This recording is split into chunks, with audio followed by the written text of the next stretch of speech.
Dzień dobry, z tej strony Mateusz Lech oraz po raz pierwszy Przemek Jarocki. Witam Cię serdecznie. Słuchajcie, Przemek jest jednym z Was, czyli jednym z widzów Kremlinki. To Wy tworzycie materiały nie tylko oglądając, ale także się udzielając na Kremlince. Mieliśmy Tomasza Małachowskiego, mieliśmy Michała Wyśniewskiego, mamy Przemka i to nie wszystko, gdyż jeszcze kilka osób się odezwało i odezwało się dlaczego? Dlatego, że są ekspertami w swoich dziedzinach. Będą w stanie nam opowiedzieć troszeczkę o niuansach, które dzieją się w tym momencie w Rosji, ale niuansach takich, których my nie jesteśmy w stanie z Pawłem odszukać w prasie branżowej, w jakichś raportach. Są to ludzie, tak jak na przykład Przemek, który zajmuje się IT od ponad 20 lat, więc wiedzą o niektórych rzeczach, o których my nie mamy pojęcia i mam nadzieję, że ten program nam troszeczkę rozjaśni sytuację. Przemku, opowiedz coś o sobie, skąd się wziąłeś i co robisz na co dzień teraz? Dzień dobry, cześć wszystkim. Nie wiadomo, w której godzinie to będzie wyemitowane. Tak, wziąłem się z IT szeroko bardzo rozumianego, bo zaczynałem swoją przygodę od programowania, później się trochę w życiu pozmieniało. Natomiast znaczącą część mojego życia związanego z IT spędziłem na zarządzaniu projektami IT jako project manager. W chwili obecnej mam własną firmę, ale mój główny klient, firma Hostersi, zajmuje się infrastrukturami IT, a ja dla nich świadczę usługi zarządzania projektami, ale też wspomagam ich jako head of delivery, czyli taka osoba odpowiedzialna za dostarczanie wszystkich usług do klientów. Nie dostarczania głów, tylko dostarczania usług. Dobra. Nie, koledzy na mnie mówią, że raczej ze mnie to taki król kurierów, nie? Aha, okej, jesteś królem kurierów, więc może będziesz wiedział, co Rosjanie potrzebują, czego im brakuje i liczę bardzo na to, że nam się to uda dzisiaj opowiedzieć. Przygotowując ten program z Tobą, wysłałeś mi kilka rzeczy, na które warto by było zwrócić uwagę i podzieliłeś tematy na oprogramowanie, infrastrukturę i sieci przesyłowe. Możemy to w jakiś sposób ugryźć i rozwinąć. Właśnie od tego chciałem zacząć, że dwa główne cele dzisiejszego programu, na tej mojej rozmowy z Mateuszem, to będzie próba odpowiedzenia na dwa pytania, które Mateusz tam na Kremlinkach parę razy zadawał. Pierwsze dotyczące tego, albo w jakim zakresie Rosja jest w stanie przejść na własne oprogramowanie i drugi dotyczący właśnie infrastruktury, serwerów, komputerów. Moim celem będzie pokazać Wam narzędzia, które pozwolą Wam samemu oceniać, i to nie tylko w kontekście Rosji, ale w ogóle całego świata, na ile zdrowa jest infrastruktura IT danej firmy, z której usług chcecie korzystać. Bo to są takie dosyć generyczne narzędzia, sposoby patrzenia na właśnie na to, co się na świecie dzieje i ocenić, czy dana firma jest godna zaufania, czy można jej powierzyć własne pieniądze często, tak, bo tu mówimy o bankach czy innych tego typu usługach, więc wiązane z naszym prywatnym dużym ryzykiem, więc warto umieć stwierdzić, czy oni rzeczywiście wiedzą, co robią tej strony informatycznej, czy nie, a nie trzeba do tego dużej wiedzy, żeby taką własną ocenę ryzyka przeprowadzić. No dobrze, no to zacznijmy od tego punktu pierwszego, tak, czyli oprogramowanie. No może jeszcze zanim dojdę do oprogramowania, to pierwsza uwaga, skąd taki podział? To jest podział, który trochę przez lata się generował, wykształcał i mamy trzy obszary, o których powiedziałem, o których ty powiedziałeś, czyli oprogramowanie, to z czego na co dzień korzystamy. Dzisiejsze oprogramowanie jest już dużo inne, bo w tej chwili, kiedy myślimy o oprogramowaniu, musimy też myśleć o urządzeniach mobilnych, nie? Bo to wszystko, co mamy na telefonach, to dalej jest oprogramowanie, to nie tylko to, co widzimy w komputerach. Druga ważna rzecz to jest to, na czym to oprogramowanie stoi, czyli najczęściej mówimy o sprzęcie i to mogą być zarówno serwery, jak i komputery, jak i jeszcze inne rzeczy. Na przykład smartfony też, tak? Na przykład, tak. Urządzenia mobilne wszelkiego rodzaju, bo to nie tylko smartfon, a przecież telewizor też już coraz częściej jest takim rozbudowanym smartfonem. Tak, nawet rosyjskie smart telewizory firmy Yandex też są i być może głośniki, o których mówiliśmy, gdzie komunikacja może działać w obie strony. Mam nadzieję, że dzisiaj jakieś technikalia nam zdradzisz, czy jest to możliwe. No dobra, no i trzeci infrastruktura, czyli sieci przesyłowe, tak? No właśnie nie do końca sieci przesyłowe, raczej transfer danych i te wszystkie trzy obszary, one się mocno przenikają. Są takie miejsca, gdzie jest sposób oddzielić, co jest jednym, a co już drugim, bo oprogramowanie zarówno na tym hardwareze, czyli na sprzęcie będzie, ale do sieci też jest potrzebne oprogramowanie, żeby działać. a nad tym wszystkim są ludzie. Ludzie, którzy nad tym pracują i o których też trochę dzisiaj postaram się powiedzieć. A nad tymi wszystkimi zagadnieniami jest bezpieczeństwo, bo bezpieczeństwo to nie tylko właśnie ten hardware, software i networking, ale też ludzie, ale też jakieś budynki, w których to trzeba ochronić i tak dalej, i tak dalej. Z tego, co mi zdradziłeś, będziesz miał speca od bezpieczeństwa, więc mam nadzieję, że on to dużo ciekawiej i dużo więcej na ten temat opowie. Ja będę starał się raczej tego tematu unikać. No i właśnie oprogramowanie, nie? Jeżeli przejdziemy, bo dzisiaj skupimy się na tych dwóch punktach, oprogramowanie i sprzęt. Dobrze, to teraz jeszcze takie pytanie do Ciebie. Jeżeli będziemy mówić o rzeczach, które są dla mnie niejasne, to ja zapytam. Natomiast mogą być rzeczy, które ja rozumiem, ale nasi widzowie mogą nie rozumieć.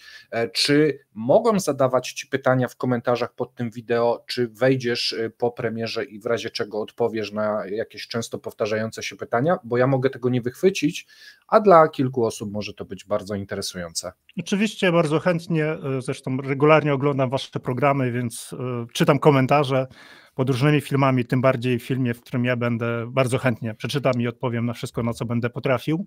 Czyli ja Was namawiam, jeżeli coś jest niejasne, pytajcie do Przemka, zadajcie mu pytania, on postara się odpowiedzieć. Możemy przechodzić.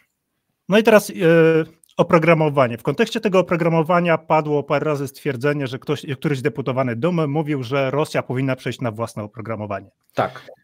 I ty zadałeś pytanie, czy jest to możliwe i w jakim zakresie. I jak zwykle odpowiedź na to nie jest łatwa i jednoznaczna. Zanim do tego jeszcze przejdziemy, to jest takie określenie trójkąta w zarządzaniu projektami. To nie dotyczy tylko projektów informatycznych, ale wszystkich projektów na świecie, gdzie mamy trzy składowe, które siebie nawzajem wykluczają albo determinują, zależą od siebie. I jeden to jest jakość produktu, drugi to jest czas dostarczenia i trzeci to jest cena. I teraz to jest znany trójkąt. Ma być dobrze i tanio, ma być szybko i tanio, albo ma być dobrze i szybko, ale nie będzie tanio. Dokładnie. I to jest coś, co będzie nam się dzisiaj wielokrotnie też przewijać w trakcie naszej rozmowy. Przynajmniej jeżeli będę pamiętał, to będę do tego wracał. No i pierwsze moje pytanie, Mateuszu, do ciebie. Czy ty wiesz, jaki był kontekst biznesowy? Po co ci ruscy deputowani chcieli przejść na własne oprogramowanie? Wiesz co, wydaje mi się, że jest większa kontrola nad tym. Zachodnie firmy po prostu się wycofują i wiedzą, że nie będą potrafili działać na zachodnim oprogramowaniu. No i to tak na szybko dwie rzeczy.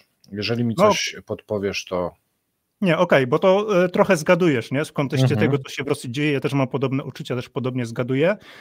Tylko żeby mówić właśnie o jakimkolwiek sukcesie w jakichś przedsięwzięciach, to dobrze znać cel tego przedsięwzięcia. W tym przypadku nie wiemy, bo może faktycznie jest tak, że oni chcą mieć kontrolę, a może ktoś wymyślił, że oni po prostu będą potęgą informatyczną i to jest ciekawy pomysł, żeby w tą stronę... Za rok. Za rok. Więc potęgą informatyczną mi się prawdopodobnie nie uda być. Pomimo, że wiele osób twierdzi, że to jest świetny kierunek i nawet w Polsce mieliśmy takich ludzi, którzy mówili, że też powinniśmy przejść na polskie programowanie i że większość z was nawet tego pewnie nie pamięta, bo niektórzy mogli dopiero zacząć... To zróbmy przy tym pauzę. Dlaczego nie możemy jako Polska czy jako Rosja przejść na oprogramowanie własne? Jaki jest ten problem? Chciałem powiedzieć, bo to jest kwestia tego, co zdefiniujemy, co jest oprogramowaniem własnym. Jeżeli coś, co od początku do końca sami stworzyliśmy, no to w dzisiejszym świecie IT niewiele jest takich rozwiązań.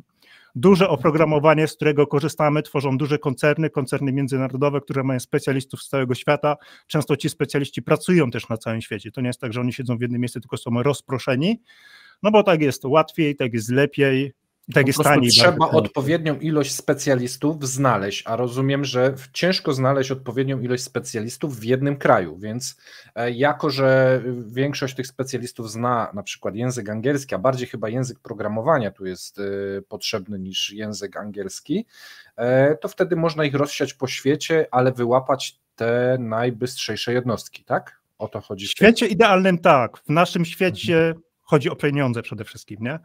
Jeżeli weźmiesz specjalistów z Polski, oni są dalej tańsi niż z Berlina, jacyś z Niemiec czy ze Stanów, bo w Stanach bardzo często to programowanie powstaje.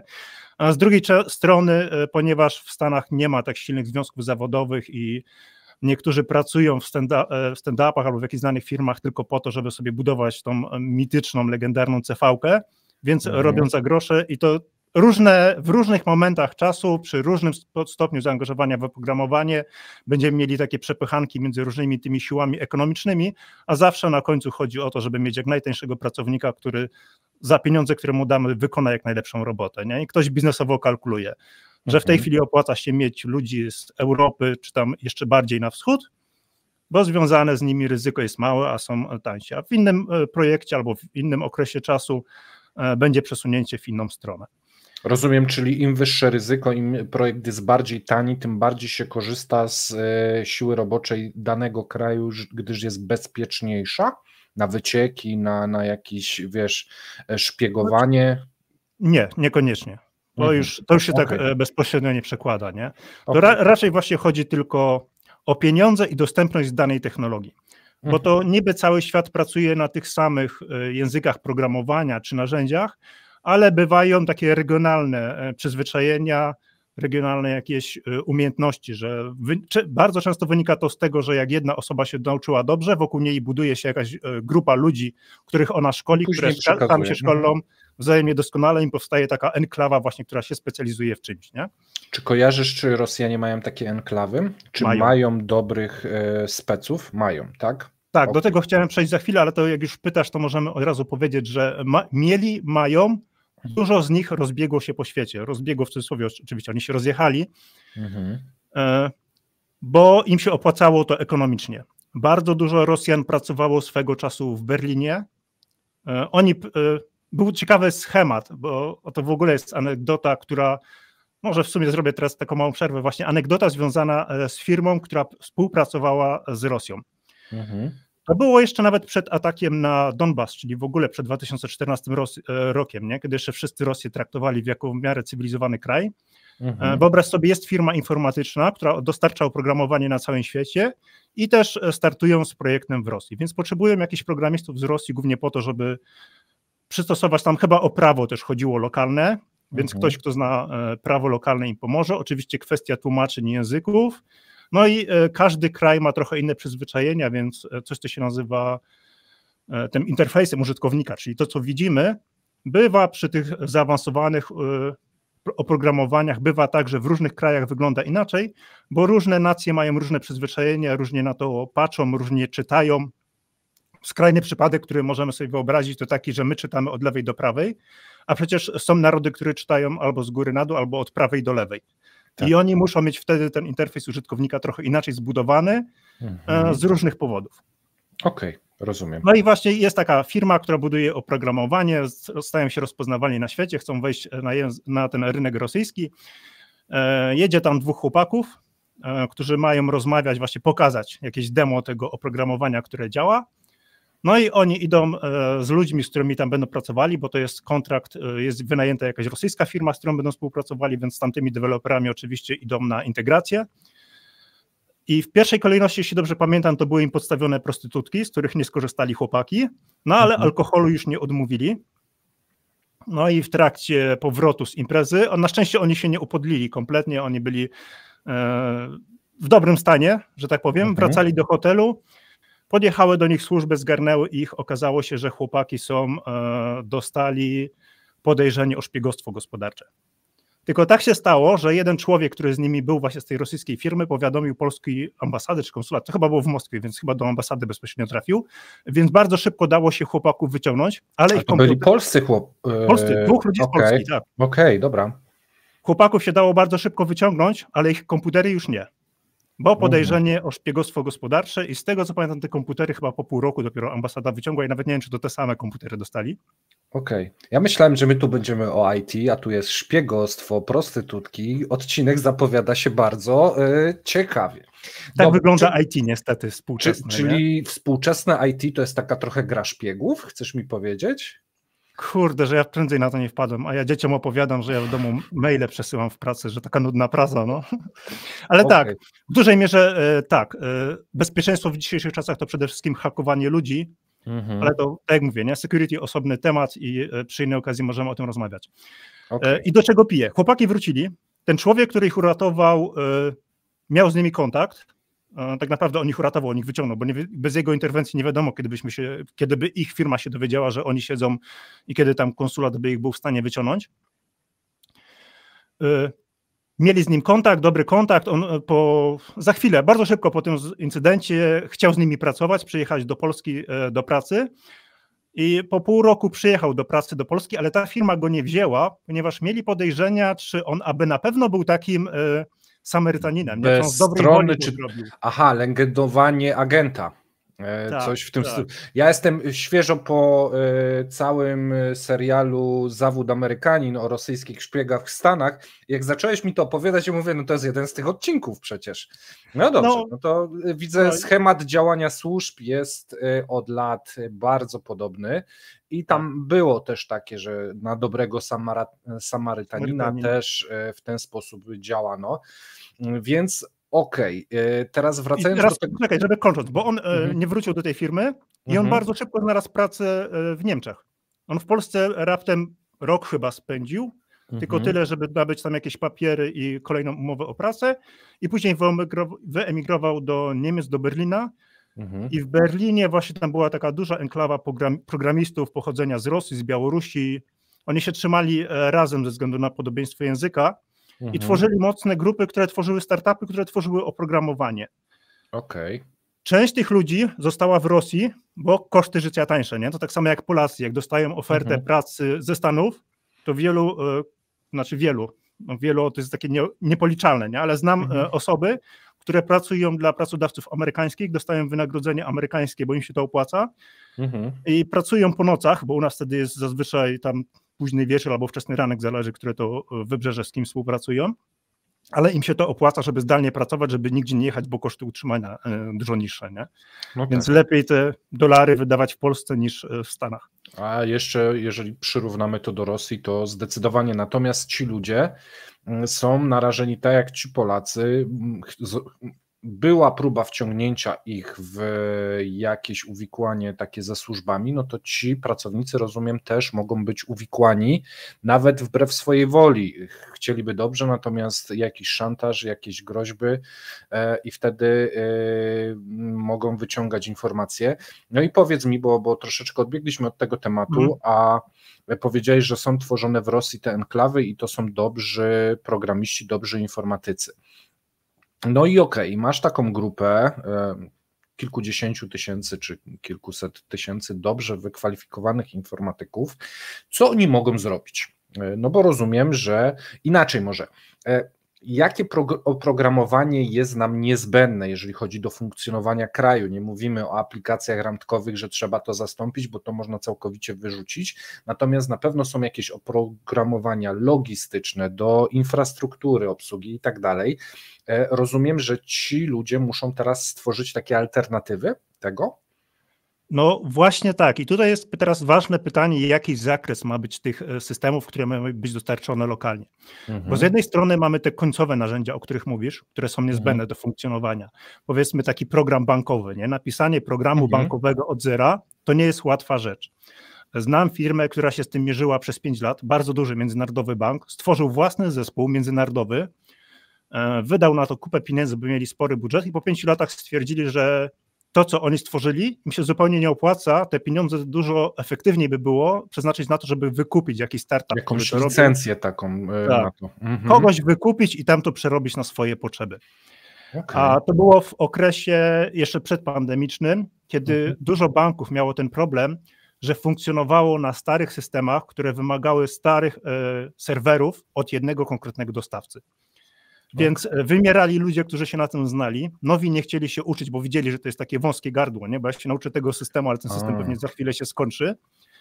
Z drugiej strony ten system cały czas się nie kończył, bo nie było za bardzo możliwości migracji na nic innego i był taki kroczący proces właśnie migracji z jednego na drugie, próby podmiany tych systemów.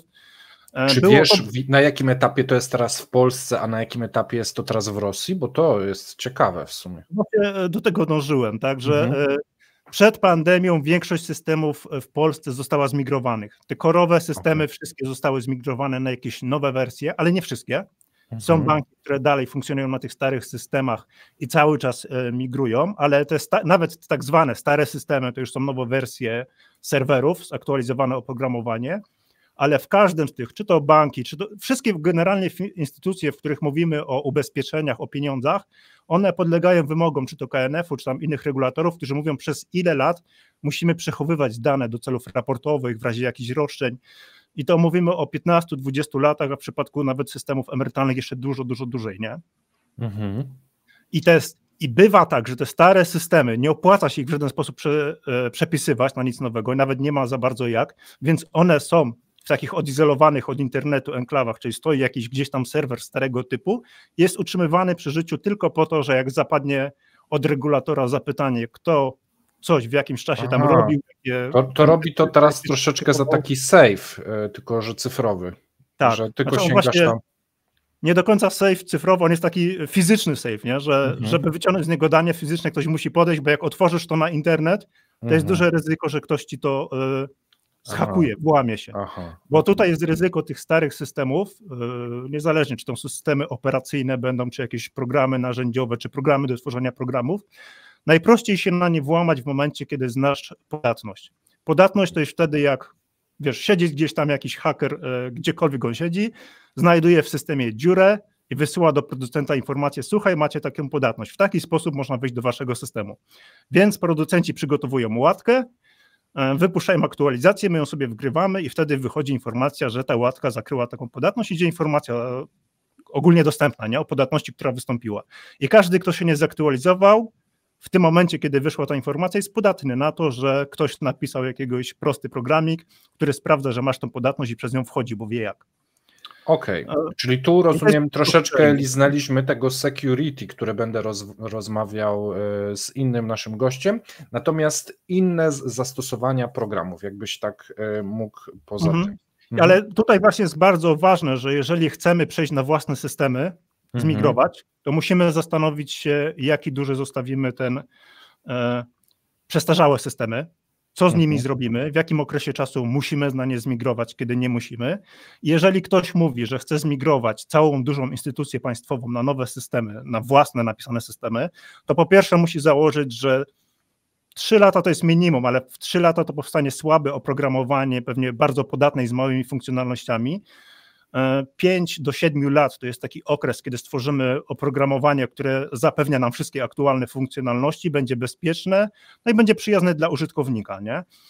Później ze 3 lata trzeba założyć właśnie na migrację sukcesywną, przenoszenie tego wszystkiego, wygaszanie starych systemów, czyli wychodzi nam około 10 lat, kiedy cały nam się proces zamknie. Czyli te 10 lat to tak naprawdę... Ale pod warunkiem, że masz dostęp do nowoczesnej techniki, tak? No tutaj poczekaj, za chwilę, nie? Bo 10 lat to jest od momentu, kiedy ktoś powiedział, idziemy w nowe, zrobiliśmy analizy, zaprogramowaliśmy to, przynieśliśmy i zapomnieliśmy o starych albo je zabezpieczyliśmy.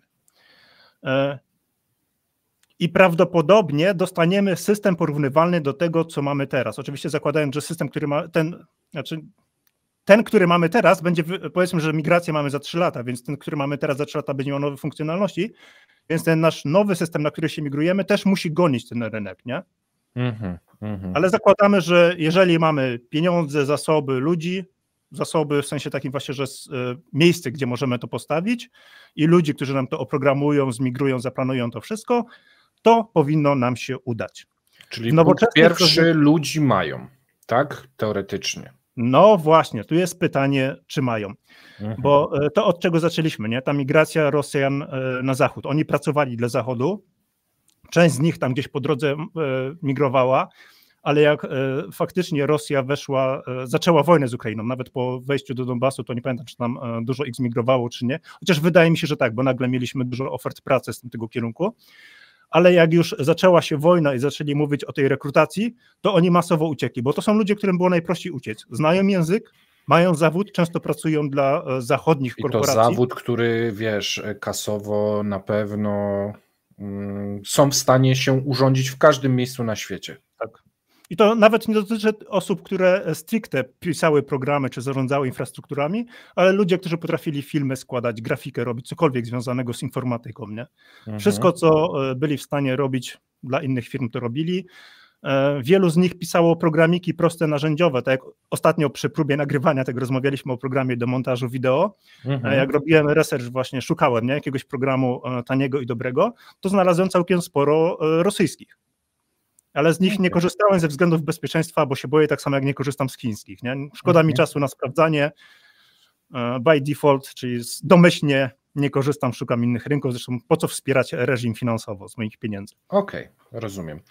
Jeżeli widzicie teraz poświatę na mojej twarzy, to Tak, nie, że mnie oświeciło, tylko po prostu słońce strasznie mi zaczęło świecić, ale nie będziemy przerywać, bo większość z was i tak nas słucha, a nie ogląda. Więc kontynuujmy. No i teraz mamy tak, im mogło zabraknąć w pewnym zakresie tych programistów. Nie wszyscy oczywiście programiści wyjechali, bo niektórzy związani z rodziną, niektórzy tak czy inaczej zaszantażowani. Bardzo często ci ludzie mieli też jakieś kontrakty rządowe, czy tam, znaczy w ich przypadku to nie wiem, czy bardziej rządowe, czy związane z jakimś oligarchą, więc oni w mniejszym bądź większym stopniu byli w pewien sposób zastraszeni bądź zaszantażowani. Bo faktycznie rozmawiając z Rosjanami, mieliśmy taki okres, kiedy szukaliśmy dużo programistów, rozmawialiśmy z nimi, no i oni mówili, że chętnie do Polski przyjechali, ale nie, bo się boją. Boją się wyjechać z Rosji, bo nie wiedzą, co to będzie oznaczało dla ich rodziny. Okej. Także to nie wiem, na ile to są anegdotyczne przypadki, na ile to jest duża skala. Miałem z czymś takim doświadczenia. Tutaj by musiał się wypowiedzieć ktoś, kto badał tych ludzi pod tym kątem. Nie? Myślę, że takich badań dokładnych nigdy nie będzie, bo jednak ciężko to zweryfikować. Natomiast no, fajnie, że mówisz, że są takie przypadki, no bo to też otwiera nam oczy. No i okej, i co robimy dalej? Mamy, powiedzmy, tych ludzi lub ich nie mamy. Mamy pomysł, że chcemy zmigrować cały system, na przykład, nie wiem, rządowy, Ministerstwa Rolnictwa, dajmy na to. No i co robimy dalej? No i tutaj kolejna rzecz, nad którą się musimy zastanowić, to właśnie infrastruktura, sprzęt, nie? Który tak bardzo lubię, bo trzeba się zastanowić, skąd my weźmiemy ten sprzęt. No właśnie, teraz tak, żeby coś postawić, jakieś oprogramowanie, to powiedziałeś coś o serwerach. Kto produkuje serwery na świecie? To nie jest sprawa prosta, Okay. Bo największym składakiem, montażystą serwerów są Chiny, tylko że oni często tego nie robią dla siebie. Zresztą firmy, które im to zlecały, próbują to wynieść. Komponenty, z których Chiny w cudzysłowie też trochę, ale dobra, powiedzmy, że te Chiny, komponenty, z których robią to producentów mamy na Tajwanie, mamy też w Japonii, mamy też w Europie, szczególnie jeżeli mówimy o procesorach, nie? Więc to wszystko musi gdzieś w jednym miejscu się spotkać, w jednej fabryce, która poskłada nam z tego klocki, które powodują, że mamy właśnie gotowy komputer czy gotowy serwer. I było to widać jak się zaczął COVID, był trochę przez chwilę problem z łańcuchami dostaw, nie? To wszyscy odczuliśmy, nagle zabrakło komputerów, serwerów na rynku, ale wszyscy myśleli, że to jest chwilowe, zresztą tak się wszyscy spodziewali, bo przerwane do łańcuchy dostaw. Natomiast różne problemy zaczęły być rozwiązywane, różne łańcuchy dostaw się udróżniły, a z serwerami nagle się okazało, że ten problem pogłębia się, jest coraz trudniej dostać. No i wtedy się okazało, jak skomplikowane są właśnie łańcuchy dostaw, jak wiele różnych komponentów, różne kraje z całego świata muszą dostarczyć, żeby powstał komputer czy serwer. To ja ci od razu wrzucam pytanie kontrę. Skoro Rosja przygotowała się do wojny lub wydawało się, że się przygotowuje do wojny, czy ona nie powinna zabezpieczyć się skupując serwery na świecie, a ten timing był tak źle trafiony, że trafiła w najgorszy okres dostępności serwerów, tak? W historii w tym momencie? Trochę tak. I tutaj wyprzedziłeś moje pytanie, co chciałem powiedzieć, bo tutaj miałem teraz, jakbyś mógł pokazać zdjęcie numer 1. Aha, okej. To od razu zadam pytanie do ciebie i do widzów, co to jest. Wy sobie na to patrzcie i słuchajcie. Ja opowiem o tym timingu, nie? Już się wrzuca. Jasne. W momencie, kiedy cały świat zobaczył, że jest problem z dostępnością serwerów, bo to dotyczyło i serwerów, i komputerów stacjonarnych, i laptopów. Generalnie z elektroniką był problem na rynku. Cały świat zaczął kupować z górką, bo się bał tego, więc kupowali na bieżące potrzeby i robili sobie górkę na przyszłość. Czyli populacja, jak jest panika, to kupuje papier toaletowy, bo to jest taki odruch, a firmy, serwery i komputery. Okej. Tak. Nie wszyscy mieli na to pieniądze, bo to nie są tanie rzeczy. Jak w korporacji mamy kilkadziesiąt tysięcy ludzi, to musimy założyć, że około 20% komputerów potrzebujemy dla tych ludzi dodatkowych, nie poza tym, co oni mają. Więc musimy sobie tam, różne firmy kalkulują, nie? To 20% to jest tak trochę z głowy strzelone, ale to jest takie bezpieczne, bo i zakładamy... Bufor, jakby im coś padało, okej. Tak, i przyrost pracowników, Więc 20% ma sens, niektórzy mają więcej, inni mniej. No, ale właśnie wtedy zaczęli tak, po pierwsze kupować, bo im zeszły stany, które mieli zabezpieczenie, nie? Musieli zużyć na bieżąco, więc trzeba było uzupełnić stany i od razu ci, którzy mieli mniejsze bufory, zaczęli je zwiększyć. I oczywiście Rosja też się ustawiła w kolejce po te serwery. A to był, jeśli dobrze pamiętam, właśnie tuż przed inwazją te okolice, więc mieli pecha.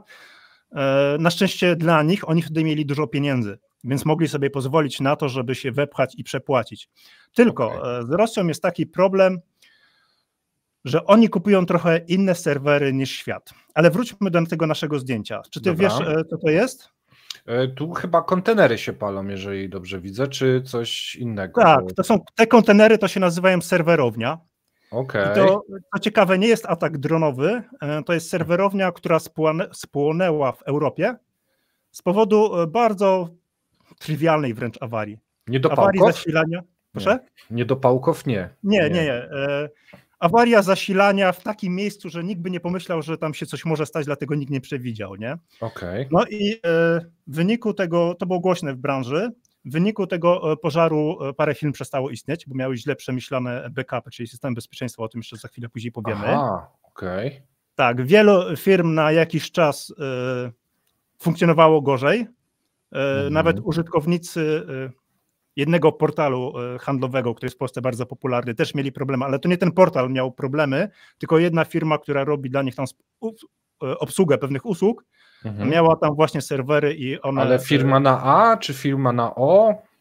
Tak, firma, znaczy nieważne, bo to i tak nie dotyczyło tej firmy, tylko jego kontrahenta, który dostarczał im usługi tam finansowe. Ale jedna z tych dwóch, tak? Gdzieś tam tak, była zamieszana, dobra, okej. Bo mieli bardzo dużo, mocno zależali od tego kontrahenta. Ale znam osoby, które to naprawiały i chłopaki stanęli chłopaki, bo tam akurat był zespół typowo męski, w ciągu jednego weekendu otworzyli wszyściutko, nie? Także szapoba dla fachowców, fachowcy z Polski. No i to był okres, kiedy właśnie cały świat zaczynał kupować te komputery, kiedy wszyscy próbowali kupić z górką, a oni powiedzieli, że potrzebują teraz 20 000 serwerów, nie? Bo im spłonęły w takiej czy w innej mierze. Ojej. To, co tu widzimy, to tu się mieściło 20 000 serwerów? Ponad. 20 000 zostało uszkodzonych, czy to w wyniku pożaru, czy gaszenia, nie? Bo zalanych wodą. Okay. Tyle potrzebowali na już. Zresztą tam prawdopodobnie to jest też z górką, bo oni tam niektórym klientom później w ramach rekompensaty dodawali jakąś dodatkową przestrzeń. No ale to się zbiegło. To było chyba na rok przed inwazją. Czy to był taki informatyczny czarny łabędź, który się... Łabędź, który mocno wywrócił rynek. No właśnie nie. Powiedzieć, nie? W tym momencie? Okej. Wydawałoby się, nie? Jak tak patrzymy, że to ogromne liczby, a to nie miało, znaczy wszyscy patrzyli później na to, co się stało, wszyscy analizowali ryzyka, czy u nas są podobne i tak dalej, ale no, dla niektórych to był czarny dzień, bo zdaje się, że środa, bo stracili biznesy, no więc to jest tragedia ludzi, którzy musimy biznesy. Teraz chyba w tym momencie coś powiedzieć. Jeżeli masz jakąś firmę i masz, nie wiem, stronę internetową, to ona gdzieś musi być zakotwiczona, czyli te dane, to co napisałeś, zdjęcia i tak dalej, muszą być wgrane na jakiś serwer. I później z tego serwera, jak ktoś wchodzi w stronę internetową, to zaczytuje te dane i wyświetlają mu się na komputerze. Mówimy absolutnie takie podstawowe rzeczy, ale może ktoś nie wiedzieć. I rozumiem, że jeżeli nie masz backupu, czyli kopii zapasowej na innym serwerze, to jeżeli ci się to spali, to twoja strona znika, wszystko co tam miałeś znika, ewentualne systemy, programy, na których działałeś, wszystko znika, tak? Dokładnie tak. Okay. Tutaj był problem taki, że serwerownia zapasowa dlatego, bo tutaj widzisz, to są te duże kontenery ustawione w kostkę i oni też klientom mówili, że mają obok serwerownię zapasową, a ona była 5 metrów od tego i tam się spaliła też część tej drugiej serwerowni, więc ktoś miał backup, wydawało mu się, że w innej serwerowni, a ten sam pożar go zlikwidował, nie? No to fajnie. Znaczy, na szczęście nie tak zero-jedynkowo, bo większość miało tam backupy jednak sensownie pomyślane i było do odtworzenia, ale mniejsza o to. Tu uwaga dla was, jeżeli prowadzicie firmę, zorientujcie się, czy macie backupy dobrze zrobione. Do tego jeszcze dojdziemy, myślę. Teraz jakbyś mógł pokazać rysunek numer 2, bo teraz Oczywiście. Gdzie są serwery? W Europie, w Stanach, generalnie w cywilizowanym świecie poszliśmy w tę stronę, że kiedyś mieliśmy serwery w postaci komputera pod biurkiem, później budowaliśmy własne serwerownie, a później poszliśmy do chmury. I to jest właśnie przykład takiej chmury, nazwijmy to. Ona jest na ziemi, ta chmura. Tak, trochę. Tak, bo tutaj jest bardzo dużo serwerów w kilku serwerowniach, w tych budynkach, nie? W kilku budynkach, a chmura dlatego, że te wszystkie serwery, które tam pod spodem są, jak kupujesz u nich przestrzeń, to nie kupujesz konkretnego jednego serweru, tylko między tobą a tym sprzętem tam takim na samym dole jest tak zwana warstwa wirtualizacyjna, czyli coś, co powoduje, że ty dostajesz miejsce i nie wiesz nawet na którym komputerze konkretnie, na którym serwerze są twoje dane. Często one nawet nie są na jednym, ale na kilku, na kilkunastu, jak coś dużym, to nawet na kilkuset różnych fizycznych sprzętach i nie wiesz gdzie. Okay. Z jednej strony fajna rzecz, bo możesz wiele cudów związanych z informatyką właśnie na takim rozwiązaniu zrobić. Z drugiej strony też podnosi się twoje bezpieczeństwo, bo nawet jak ktoś wejdzie do tej konkretnej serwerowni, wyciągnie dysk, to on wyciągnie jakieś poszatkowane dane z różnych systemów i nic konkretnego może nie wyciągnąć. Ja przepraszam, że ci przerwę, ale lewy górny róg, czy to są kontenery, samochody i dwupiętrowy budynek? Tak, to jest do porównania tej skali. Żeby złapać tą skalę, no to okej. I ta serwerownia jest w Europie i o niej się zrobiło głośno w 2021 roku, kiedy władze lokalne podały, że ona w ciągu roku zużyła 84 miliony litrów wody pitnej. 84 miliony litrów wody pitnej w ciągu roku do chłodzenia ten kompleks używa. Wow. Więc wybuchła afera, bo deklarowali, że będzie tego 20 milionów docelowo, a będą też schodzić na inne systemy, a się okazało, że oni się stali problemem dla całego kraju, bo tej wody pitnej zaczęło w skali kraju trochę brakować, były niedobory, wzrosły ceny i tak dalej, nie?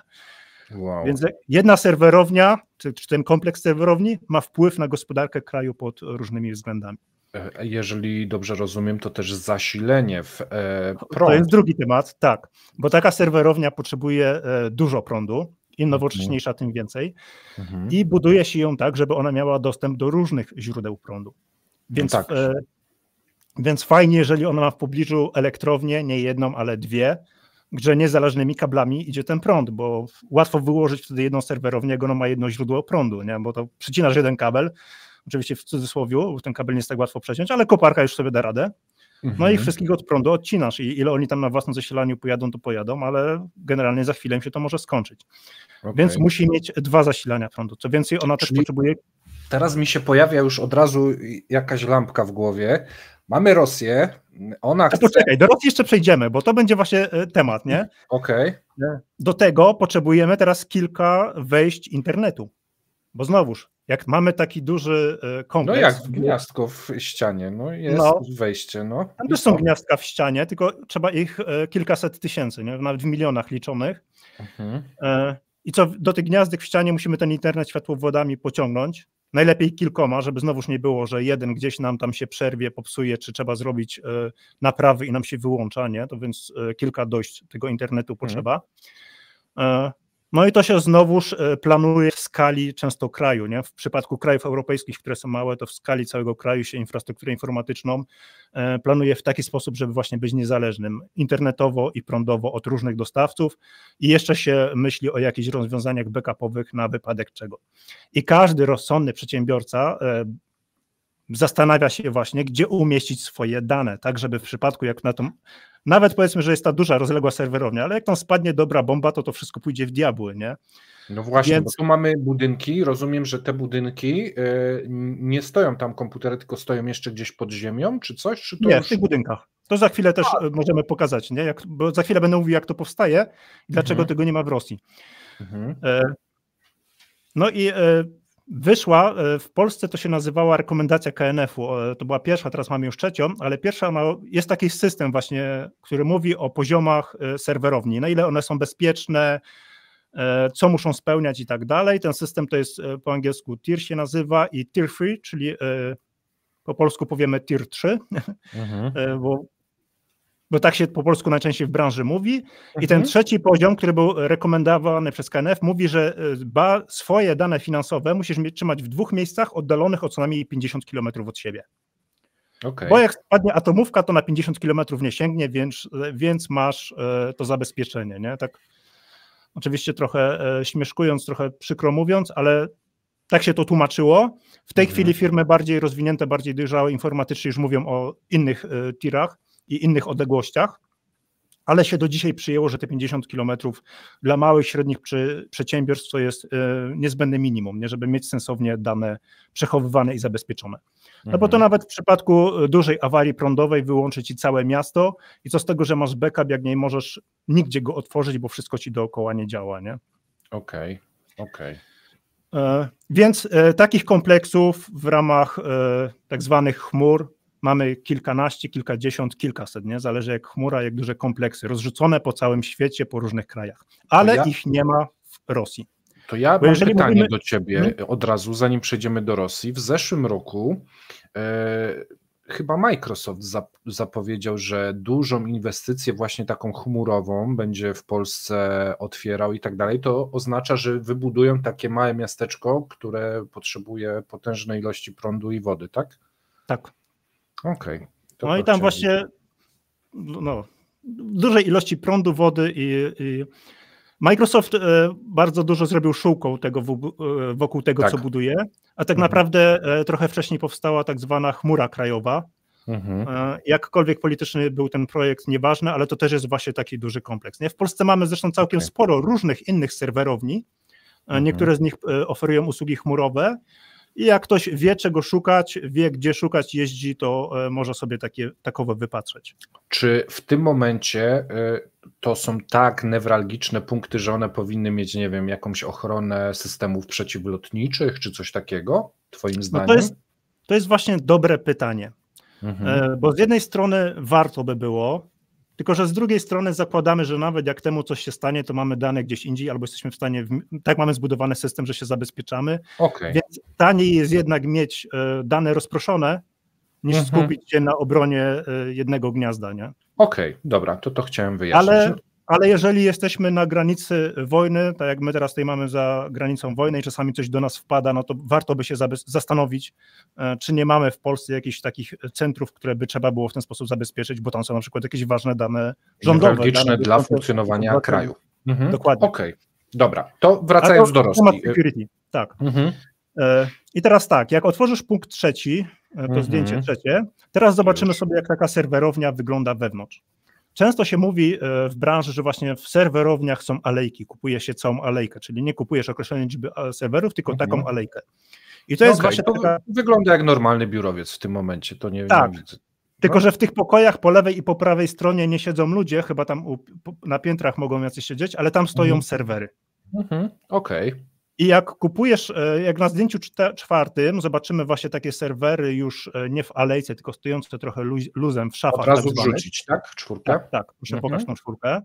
Dobra. I to, w czym te serwery stoją, ten cały stelaż, nazywa się w branży szafą. I to widzicie konkretną szafę, w środku są poupychane serwery, tam dalej widzicie puste szafy, tam są z raki i tak dalej, no nieważne.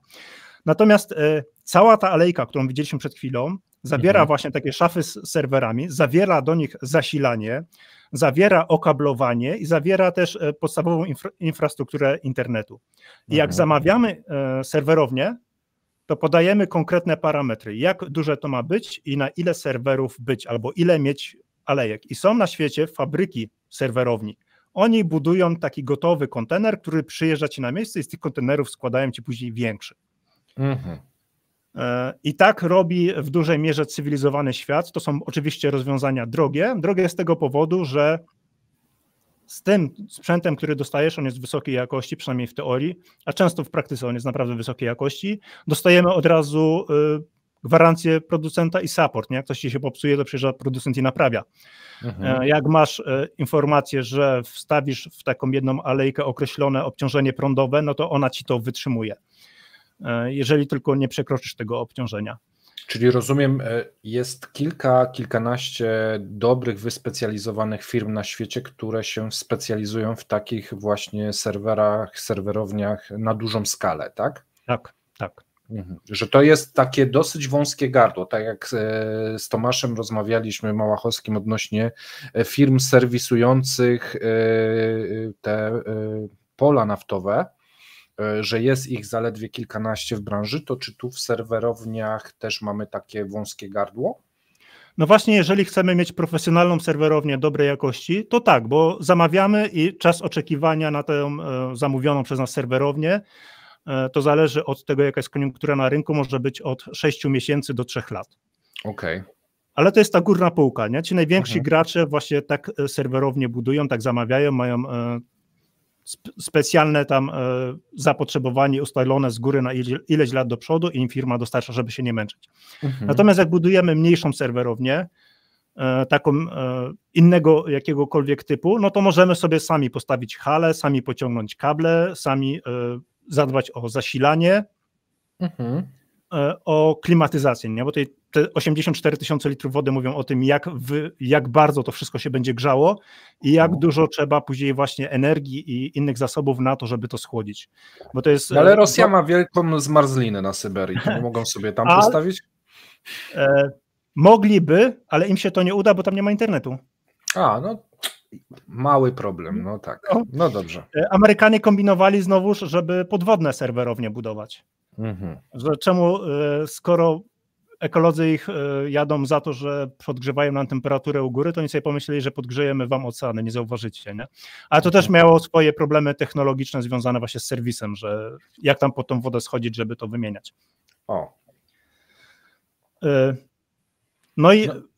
I teraz w Rosji. Dlaczego w Rosji jest problem z dużymi graczami, właśnie te duże chmury nie weszły? Po pierwsze dlatego, że to jest technologia droga.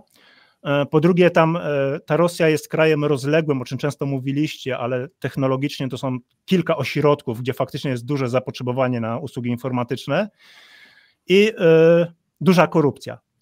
Duże firmy międzynarodowe tam nie wchodziły same od siebie, bo się bały tej korupcji, bały się tego, że będą podsłuchiwane na przykład, bo to jest ten incydent, o którym na początku mówiliśmy, nie?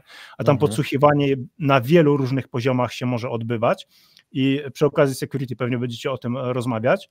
Więc nikt nie będzie ryzykował swojego biznesu, żeby go tam wynieść, a już teraz to już na pewno. Więc Rosjanie budowali to tańszymi metodami. Tańsze metody oznaczają, że skoro jest taniej, to pewnie straciliśmy też na czymś. Jeżeli poświęcą odpowiednio dużo czasu zaplanują, to i tak nie pociągną jakości, a ta jakość to właśnie jest na sprzęcie. Czyli to będzie dużo bardziej problematyczne do utrzymania, wyższe koszty utrzymania, bo częściej awarie jakieś drobne, małe, więc trzeba mieć więcej ludzi, którzy będą je obsługiwać i na bieżąco naprawiać. Więcej sprzętu w zapasie, żeby go wymieniać, jak się psuje. No i globalnie to też się będzie przekładało na to, że globalne awarie mogą być większe. I tutaj przechodzimy do wątku, o którym chciałem powiedzieć. Powiem Ci, że ta rozmowa nam się mocno rozjechała względem tego, co sobie zapisałem. Tak to już bywa. To tak, może i fajnie. I teraz przejdźmy do tego, jak projektuje się systemy informatyczne. Albo nawet nie.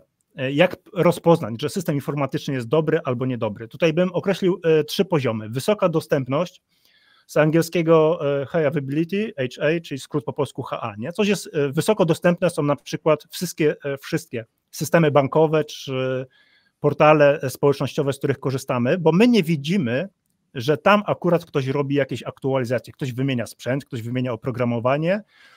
Bank jeszcze czasami sobie pozwoli na to, żeby ogłosić... Że przerwa techniczna w nocy z piątku na sobotę, jakieś takie weekendowe najczęściej. Tylko, że to bardzo często... Czyli rozumiem, te przerwy, które były, to oznacza, że te banki najczęściej migrowały na systemy albo jakieś takie...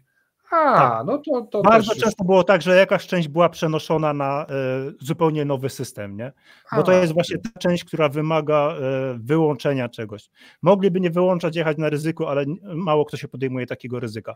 W portalu społecznościowym nie ma tego problemu, bo jak ci zniknie 1-2 wiadomości, to napiszesz jeszcze raz. W banku jak ci znikną transakcje z 15 minut, to może oznaczać kilkanaście tysięcy, kilkaset tysięcy różnego rodzaju przelewów, płatności, nie wiadomo jeszcze czego. Gdyby to klientom znikło, no to jest wielki problem, nie? Dlatego bank się wyłącza, woli wszystko przemigrować, sprawdzić, czy działa, czy dane są OK i dopiero udostępnić klientom. A i tak nie zawsze się to udaje, jak doskonale wiemy.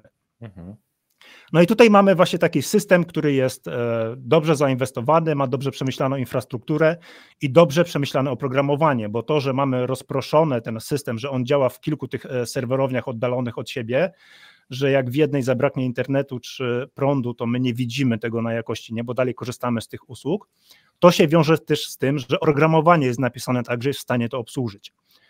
Więc musi to obsłużyć infrastruktura, czyli te serwery, na których to działa, musi to obsłużyć oprogramowanie, na którym to działa, no i oczywiście te sieci przesyłowe muszą być odpowiednio duże, żeby te wszystkie dane przesłać w jedną, w drugą stronę i tam jeszcze do klientów.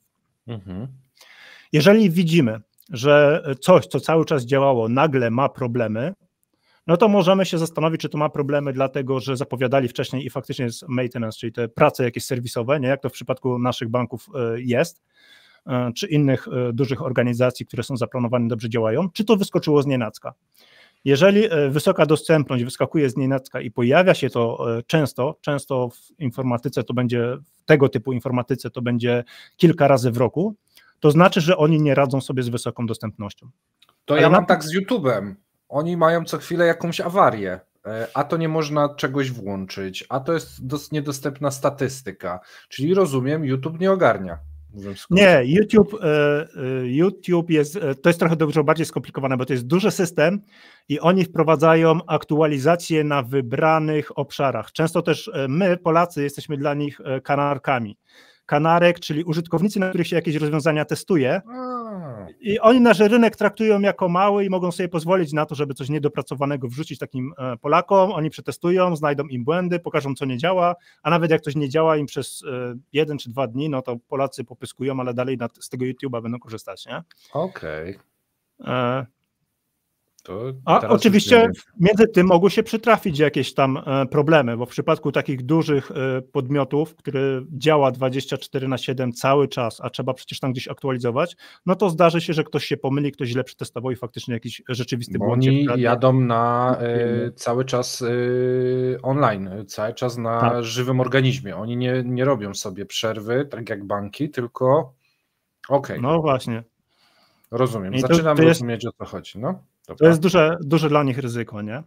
No ale jeżeli mamy właśnie taką instytucję, która działa okresowo, jak bank czy giełda, kiedy oni się wyłączają, w nocy lecą jakieś tam przeliczenia, inne rzeczy robią, których zwykły użytkownik nie widzi, no to oni nie muszą aż tak dużo wywalić pieniędzy w to, żeby cały czas być dostępny, muszą tylko zadbać o to, żeby bankowość internetowa czy jakikolwiek inny odpowiednik działał cały czas, obsługa kart i płatności, bo to gdzieś tam online leci i to się na bieżąco odbywa, ale wiele innych procesów w tym czasie nie jest potrzebnych i nowoczesny system, dobrze napisany, będzie napisany w taki sposób, że te składowe różne w pewnym zakresie są od siebie niezależne, więc jedne możemy aktualizować, naprawiać, a drugie sobie działają i później się te dane gdzieś tam synchronizują. Okej. I my tego nie zauważymy. No chyba, że się nie synchronizują i będziemy mieli sytuację, jak mieliśmy teraz w sobotę, że trzeba było robić rollbacka, jeszcze raz wgrywać i maintenance, który miał trwać 4 godziny, zszedł cały dzień. I nie wiadomo, czy ktoś jeszcze przy okazji nie próbował tam jakiegoś ataku, bo wiedział, że będą aktualizacje, więc to jest fajne okienko dla wszelkiego rodzaju hakerów, nie? Okej, czyli rozumiem, że jeżeli w Rosji próbowaliby migrować, załóżmy, że zbudowali serwery, załóżmy, że mają tych odpowiednich informatyków, załóżmy, że im się to skleiło, później mamy te przenoszenie systemów, wtedy są oni narażeni bardzo na ataki, a w tym momencie w Rosji mamy jakieś absolutne rekordy, jeżeli chodzi o ataki hakerskie, na przykład na systemy bankowe. Te ataki to się wiążą właśnie z próbami migracji, czy z takim przestępczym sznytem informatyków rosyjskich? O co w tym chodzi? Tam to jest problem dużo bardziej skomplikowany i to jest rozmowa też o security, nie? Dlaczego tak się dzieje? Czyli to ja bym tego nie łączył z tym, raczej bym powiedział, że cały świat ma zielone światło na to, żeby ich atakować, to dlaczego nie? Dobra. To będzie ścigał kogoś za to, że w Rosji do banku próbował zhakować. No. Rozumiem. Ale To nie jest tak, że tylko Rosja jest zaatakowana, bo wiele banków, stron na całym świecie jest atakowanych przez Rosję i to często z użyciem krajów afrykańskich. Ale to też zagadnienia security to naprawdę bardzo ciekawy temat, jak to się wszystko rozkłada. To ja sobie już notuję w głowie te pytania i będę zadawał naszemu następnemu gościowi. Druga rzecz, drugi poziom tego bezpieczeństwa, sorry, że ci przerwę, chyba że... Nie, dobrze, lecimy dalej. Tak? No tutaj mieliśmy tą wysoką dostępność. Druga rzecz to jest dostępność, nie? Czyli już te usługi, które nie potrzebujesz mieć, żeby cały czas działały 24/7, właśnie jak ten nasz YouTube, ale już potrzebujesz, żeby w godzinach od pracowania firm, kiedy się realizuje płatności, czyli w ciągu dnia, już ci to funkcjonowało bez problemów. Na przykład jakieś programy księgowe, czy coś takiego? Na przykład programy księgowe, na przykład giełda. Giełda pracuje ci od do i później transakcji żadnych nie robisz, nie? Programy związane z obsługą produkcji na przykład jakiejś, jeżeli ta produkcja nie idzie cały czas, tylko jest w określonych godzinach, nie? Jakieś tam centralne systemy zarządzania. To akurat za daleko może popłynąłem, no ale skupmy się na tych właśnie firmach, które działają w określonych godzinach. Oni nie potrzebują wysokiej dostępności, potrzebują dostępności. Czyli oni mają system skonstruowany tak, że działa w tych godzinach, kiedy pracują, kiedy nie pracują, mogą sobie robić prace serwisowe, mogą sobie migrować. Jak im coś padnie, bo się może wydarzyć w czasie pracy, bo stwierdzili, że im się opłaca, żeby przez jakiś czas bardziej im się opłaca, żeby system przez jakiś czas nie działał, niż budować system, który pracuje cały czas niezależnie od różnych awarii. Ja myślę, że urzędy, właśnie instytucje państwowe mogą w ten sposób świetny przykład pracować. Ministerstwo Rolnictwa wrzuci komunikat, że od 16 czy od 18 do rana nie będą działały ich systemy, no i co im zrobisz? No, nic nie zrobisz. No dokładnie. I oni nie potrzebują wysokiej dostępności, potrzebują zwykłą dostępność i w tych systemach będziemy rozpoznawali, że coś jest nie tak, jak oni założą sobie okno właśnie serwisowe na określoną liczbę godzin, a później ono trwa dłużej, znacząco dłużej. Nie, że 15-20 minut, ale jak już trwa 20% dłużej niż to założyli i wydarza się to zawsze, no to problemy mogą mieć dwa. Albo mają beznadziejnych ludzi od zarządzania, albo mają ludzi beznadziejnych od szacowania ryzyka i boją się komuś powiedzieć, że ryzyko jest zupełnie inne niż się zakłada i idą zbyt optymistycznie, albo mają problemy sprzętowo-software'owe, czyli coś jest źle napisane i dopiero jest testowane właśnie wtedy, kiedy powinno być wdrażane na produkcję. Giełda Moskiewska. No nie jestem pewien, bo oni mieli raptem dwa takie wypadki, że nie działali. Czekajmy. Czy to się będzie powtarzało. Jak to się za miesiąc, za 2 powtórzy, to faktycznie wyjdzie na to, że mogą mieć problemy, ale na tej podstawie nie jesteśmy w stanie szacować, czy to są problemy ze sprzętem, z ludźmi, czy ktoś nie pomyślał. No i ostatni, najniższy poziom to jest dostępność naszych danych, znaczy danych, generalnie danych. Bo te dwa systemy, o których teraz mówiliśmy, te dwa rozwiązania, one mówią o tym, że cały czas mamy coś dostępne, albo w jakimś okresie czasu mamy dla klientów, pacjentów, urzędnicy i tak dalej. Ale niezależnie od tego, my musimy gdzieś te dane sobie zachować, przechowywać, żeby w razie awarii je odtworzyć. I są takie dwa parametry RTO, RPO, które to nam definiują. Jeden mówi o tym, ile transakcji możemy stracić w wyniku awarii, a drugi mówi o tym, jak szybko przywrócimy system po całkowitej awarii. I biznesowo się definiuje te dwa parametry i pod to się projektuje później konkretne rozwiązania, jak one właśnie mają być zrobione od strony infrastruktury i oprogramowania, nie? Żeby te dwa parametry spełnić.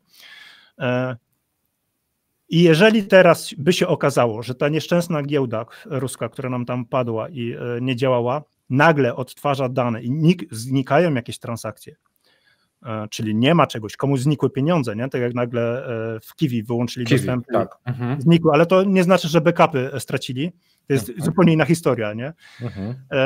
To wtedy zaczynać się trzeba martwić, znaczy nie ma się co martwić, wtedy trzeba z tej firmy uciekać.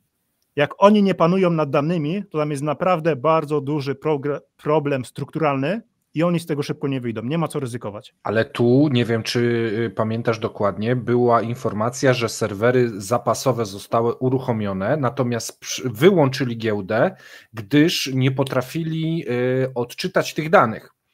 Że był jakiś taki problem, że nie udało się zrobić tego wszystkiego, więc stworzył się chaos i oni przerwali pracę i dopiero wznowili na drugi dzień. Czyli tu mówimy o tej właśnie odzyskiwaniu, szybkości odzyskiwania danych i ilości odzyskiwania danych, że tam się pojawił problem najprawdopodobniej. Tak, ale problem Wiesz co, nie czytałem tego komunikatu, o którym teraz mówisz. Znaczy ja po rosyjsku czytam, ale bardzo wolno, więc często czekam, aż się pojawi to na anglojęzycznych forach i tam dopiero czytam. Jeżeli, tak jak mówisz, z tego wynika, że oni mieli problem z oprogramowaniem. Wgrali nowe oprogramowanie, które nie działało i było niekompatybilne z bazami danych. Okej, czyli tak próbowali stworzyć może coś swojego, ale się wyłożyli, więc wrócili do punktu wyjścia najprawdopodobniej. Tak. Okay. I teraz to wróciło do testów i będzie później kiedyś tam za jakiś czas wykorzystywane ponownie może. Rozumiem. Natomiast gdyby się okazało, że oni właśnie nie są w stanie otworzyć tej bazy, albo by odtworzyli stan giełdy sprzed 2 dni, no to jest duży problem, nie? I w takim przypadku, jeżeli ktoś miał awarię, ale po niej wstał, no to jest fajna, stabilna firma, radzą sobie, awarie się wszystkim mogą przydarzyć, są przetestowani bezpiecznie, nie są przetestowani, bo przetestowali na żywo, że mieli awarię i powstali, więc moje dane u nich są bezpiecznie, ale jak firma ma awarię, wstaje i część danych jest zakłamana, stracona, no to wtedy dobrze przemyśleć migrację do kogoś innego. Tu w sumie mówisz bardzo ciekawą informację, że warto zostać z firmą, która miała awarię, a odzyskała wszystko, bo znaczy, że jest dobrze zarządzana. Tak. Bo taka niesprawdzona, w sumie nigdy nie wiadomo, co będzie, jak się wyłoży, a taka, która jednak odzyskała, no to ma dobrze przygotowane i przemyślane te zabezpieczenia. Tak, i w branży często mamy tak, że robimy to odtworzenia i się tym chwalimy, że przeprowadziliśmy taki scenariusz, tyle ile czasu trwało odtworzenie danych, tyle danych utraciliśmy i tak dalej. A to już tak bardzo branżowo, nie? Firmy ze sobą rozmawiają. Przychodzi jeden dostawca oprogramowania do dostawcy infrastruktury i teraz mówi, pokażcie mi, jak wasze narzędzia security czy monitoringu sobie radzą w przypadku awarii, nie? Okay. I wtedy się im pokazuje raport właśnie z takiego testowego odtworzenia, czyli symulacji awarii. Są oczywiście systemy, których nie da się przetestować w ten sposób. Nie? Nikt w banku nie będzie testował awarii przez cały dzień, no bo klienci ich wiedzą, do mało kogo dotrze to, że robili sobie testowe odtworzenia. No. Tak, i że zadziałało dobrze, bardziej będą wkurzeni, że nie działało przez ten dzień. Ale banki robią na przykład coś takiego, że wyłączają część swoich serwerowni. Okej. Że była awaria, część padła i patrzymy teraz, czy nasz system, jak sobie z tym radzi, nie? Dobra, to mamy już te dwie składowe, oprogramowanie plus hardware. Ty mówiłeś jeszcze, że ważna jest ta cała sieć przesyłowa, infrastruktura. Czy chcesz jeszcze o tym powiedzieć, jak to wygląda po stronie rosyjskiej, co oni muszą przygotować sobie? Bo z tego, co zrozumiałem, no to trzeba położyć te światłowody i tak dalej, no ale w Rosji coś jest. Tak. Czy oni mają, czy to jest ich, czy zostali poodcinani w jakiś sposób, na jakiej to zasadzie działa w tym momencie? To, co leży u nich, to, co mają rozciągnięte u siebie, to jest u nich i raczej nikt im tego nie zabierze. Raczej. Okay. Bo tu jest kolejna rzecz, o której nie mówiliśmy, to jest oprogramowanie przemysłowe, nie? Tak jak choćby te teraz płonące u nich wszelkiego rodzaju rafinerie, z czym tam też jest często problem. To nie jest tylko kwestia wymienienia jakiegoś modułu fizycznego, nie? Który robi konkretne fizyczne mieszanie, tylko ten moduł musi mieć jakieś konkretne parametry sprzężone z systemem informatycznym. System czujników zbiera informacje z tego systemu i on później dozuje tam, czy różną chemię, czy sposób mieszania, akurat na rafinacji ropy się nie znam, ale procesy technologiczne mniej więcej rozumiem, więc jestem w stanie sobie wyobrazić, że jest właśnie system czujników, który zbiera informacje o tym, że to płynie tyle siarki, tu jest taka temperatura, to jest taka wilgotność, to trzeba teraz to zmienić. Troszkę zmienić, okej, tak. No tak. I tego nie robi człowiek, tylko to robi system informatyczny. I system informatyczny jest napisany właśnie pod konkretne rozwiązanie. Jak teraz wymienimy cały moduł na innego producenta, powiedzmy z tego zachodnioeuropejskiego na jakiegoś chińskiego, no to on ma inne czujniki, one bazują na innych parametrach, więc trzeba teraz by jeszcze przebudować całe oprogramowanie. Czy w ogóle mamy dostęp do tego oprogramowania, czy jesteśmy w stanie to zrobić w jakikolwiek sposób, bo często może być tak, że nie. Okej. I to jest jedna rzecz. Druga rzecz, bardzo dużo systemów zarządzania przedsiębiorstwami albo produkcją na świecie jest zautomatyzowana, zmechanizowana i właśnie z jakim systemem, który tym zarządza. Rosja była pod tym względem w wielu przypadkach bardzo prymitywna, poza firmami zachodnimi, które w momencie, kiedy tam wyszły te fabryki samochodów, no to wyciągły. To całe oprogramowanie stało się bezużyteczne, bo tego nie przyniosą do fabryki, gdzie ludzie ręcznie pracują, nie? Okej. A te systemy są mocno skomplikowane. To są systemy, które nazywają się MRP, to jest zarządzanie produkcją, albo ERP, zarządzanie całym przedsiębiorstwem. I taki rozbudowany system, on przewiduje, zarządza wszystko, co kiedyś siedzieli ludzie na karteczkach liczyli. Czyli on ci mówi o tym, jak szybko produkujesz konkretną rzecz. Od momentu, kiedy zaczyna się produkcja, do momentu, kiedy zjedzie taśmy. Po drodze zbiera ci dane, na których punktach, jak długo jaki element stoi, ile tam potrzeba podelementów, więc on ci mówi, że z innej tam taśmy musi ci z taką częstotliwością wchodzić taki produkt. On ci też będzie mówił, jak szybko ci coś schodzi z magazynu, więc kiedy coś zamawiać, bo masz określoną pojemność magazynów. On ci też będzie mówił w przypadku awarii, on będzie ci mówił o tym, które inne elementy zatrzymać produkcji, żeby ci się teraz nie robiła górka, z którą nie wiadomo co zrobić. To jest też bezpieczeństwo ludzi często. Bardzo dobrze to widać na procesach wszelakiego rodzaju chemicznych, gdzie mówimy o tym, że konkretna chemia musi się przez jakiś tam czas mieszać. Jeżeli wyobrazimy sobie coś, tylko produkuje właśnie jakieś elementy chemiczne, miesza chemię, no to jak za długo to mieszasz, to się może okazać, że coś ci stwardnieje i całe urządzenie pójdzie, cała taśma nawet produkcyjna często, przez to zostanie uszkodzona w sposób trwały, nadaje się tylko do wyrzucenia po prostu i na kilka miesięcy, nie? Czyli to jest te słynne know-how zachodnie, które oni przynoszą ze sobą, ale w momencie, gdy sprzedali biznes i wyszli lub wyszli zostawiając za 1 euro, zabierają ze sobą. Do tego najprawdopodobniej Rosjanie w tym momencie nie mają dostępu. No i właśnie teraz pytanie, jak to jest rozwiązane. Jeżeli to był system nowoczesny, w tych zachodnich, europejskich i amerykańskich rozwiązaniach często jest tak, że mamy dostęp zdalny, Chińczycy też zresztą to mają, czyli fabryka ci działa, ping, i tak, koniec.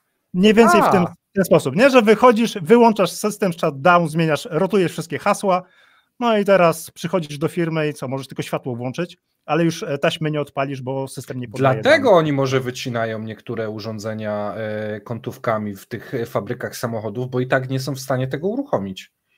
Znaczy podejrzewam, że wiele z tych robotów, które tam są, dałoby się uruchomić, pisząc pod nie własne oprogramowanie, nie? A ty wracamy znowuż do początku. Mówią, że przejdą na własne oprogramowanie, ale kurczę, jak nie potraficie napisać oprogramowania do tych robotów, a to by wam zajęło 2-3 lata szacując, pod warunkiem, że tam jesteście w stanie 1-2 rozebrać, zobaczyć jak to działa, nie? To za 2-3 lata byście mieli własne, no ale jak tego nie potraficie zrobić, to tym bardziej całej gospodarki nie przestawicie na własne oprogramowanie. Bo wiesz co, bo tu się pojawia pewien taki niuans, że teoretycznie mają ludzi, którzy byliby to w stanie zrobić, tylko że ilość zadań dla tych ludzi jest tak duża, że jakby zakolejkować to, no to są, wiesz, lata lub dziesiątki lat, bo nie ma aż tylu ludzi, żeby na nowo wymyślić te koło, które już na zachodzie toczy te wozy informatyczne, tu po prostu wszystko trzeba by było pisać od nowa, tak? Tak, no i właśnie i trzeba by było zrozumieć, jak to zostało zbudowane, nie? Bo co innego, jak tworzysz technologię, budujesz te roboty i równocześnie piszesz oprogramowanie, bo to wszystko tworzysz od podstaw i rozumiesz, tak. A tutaj oni swojej robotyki nie stworzą, bo nie są w stanie stworzyć nawet własnych komputerów, nie? Bo nie mają fabryki podzespołów, muszą je sprowadzać ze świata. Procesorów wielu nie są w stanie, nawet całych zespołów, podzespołów informatycznych nie są w stanie sprowadzić ze świata, bo to są rzeczy podwójnego zastosowania. Patrzysz na elektronikę i nie wiesz, czy on to wykorzysta do produkcji jakiejś nowoczesnej broni, czy on potrzebuje to Poza do tym w tym momencie ktoś, na serwer wam mamy dać? Nie, to my to do rakiety, wiecie, tu pilniejsza potrzeba. Właśnie, nie? I to jest to, o czym w sobotę nie mówiliście z Pawłem o tym, jak się zmieniała dynamika sprzedaży i importu w Rosji. Tak. I tam było właśnie pokazane, że tych serwerów jest mniej, bo firmy się boją. Firmy się boją im sprzedać serwery, bo się okaże, że któryś komponent, który jest wykorzystany do budowy serwera, trafiają na listę i sankcje na cały świat. Okay. No, Chińczycy, to się w tym momencie pięknie składa nam w jedną całość, jak sobie to teraz tak wyjmujemy i poznajemy, to tworzy to Andromeda też miała. Andromeda miała program o tym, właśnie mówiła, jak złapali ludzi, którzy z Rosji, dla Rosji przemycali, nie, tą elektronikę, więc zrobiło się wokół tego głośno i kolejne firmy, które próbowały gdzieś tam może przymykać oko, bo liczyły, że ich nie dosięgną, zobaczyli, aresztowali, no to się wystraszyli, to nie będziemy, nie. Też problem mają taki, że oni bardzo często ten sprzęt kupowali z różnych miejsc na świecie, częściej z Europy niż z Chin, a teraz zaczynają kupować z Chin i co się okazuje, że jak mają gotową alejkę przystosowaną pod konkretne serwery, ona po te chińskie może nie chcieć działać, nie chcieć do końca działać 1:1, bo są inne parametry dotyczące zasilania. I tam, gdzie mogłeś wstawić 20 serwerów, teraz nagle możesz wstawić 18, ale tych 18 moc obliczeniowa, tak przeliczając, jest taka jak 16 tych zachodnioeuropejskich, które wcześniej tam były, nie? Więc zaczynają się tego typu problemy. Dlaczego świat biznesu kupuje markowe komputery? Nie dlatego, że widzi mi się, bo jest marka, to tylko skuteczność, to co mówiłeś, przechowywania danych, odtwarzania danych, te wszystkie parametry. Znaczy to teraz chodzi mi o sam sprzęt, nie? Same komputery. Chodzi o to, że kupujesz serwer zachodniej firmy, to za tym ci idzie support. Jak on ci się popsuje, dostaniesz drugi w zamian, dostaniesz komponenty, dostaniesz człowieka, który zdalnie czy na miejscu ci pomoże. Jak kupujesz chińskie, to tego nie masz.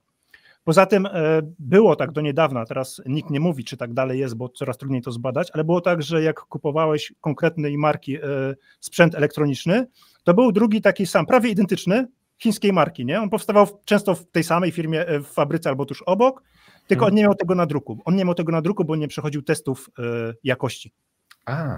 Czyli kupujesz niby dwa te same sprzęty, tylko że ten markowy, on ci będzie działał, będzie w miarę stabilny, a nawet jak nie działa, to go szybko wymieniasz. Kupujesz za 1/3 taniej, nie? O 30% tańszy sprzęt, tylko że musisz ich kupić 2 albo 3 razy tyle, bo nie wszystkie będą działały. Czyli tu wracamy do sytuacji takiej, jak w Związku Radzieckim kupowało się 3 uszczelki jednakowe, tak, gdyż skuteczność ich była różna i po prostu może było taniej, ale 3 trzeba było kupić, bo w razie czego jedna może była dobra. I tu będzie na takiej samej zasadzie przy tych serwerowniach, tak? Tak, tak. No i cały sprzęt ostatnio zdrożał, normalne, wszystkie komponenty drożeją, te łańcuchy dostaw się wydłużyły w różnych kierunkach, a tak jak powiedziałem, zbudowanie jednego komputera to trzeba z wielu różnych kierunków zwieść różne rzeczy, po drodze zbudować komponenty, które później się razem łączy. Mówiliśmy kiedyś o jakimś procesorze do serwerów, teraz mi wypadła z głowy nazwa, ale 400% w górę, tak? Tak. Że muszą zapłacić teraz 4 razy więcej, ale to wszyscy na świecie, czy Rosjanie przez ten właśnie import równoległy? Wszyscy na świecie może nie 4 razy więcej, bo teraz zależy o których serwerach, o których procesorach będziemy mówić, ale one drożeją z różnych powodów, a Rosjanie z powodów, o których mówimy, czyli głównie te sankcje i strach przed sprzedaniem czegokolwiek związanego z elektroniką, no to oni mają dlatego tak dużo drożej. No i tu jest kolejna rzecz, cały świat teraz myśli o AI, nie idzie do przodu.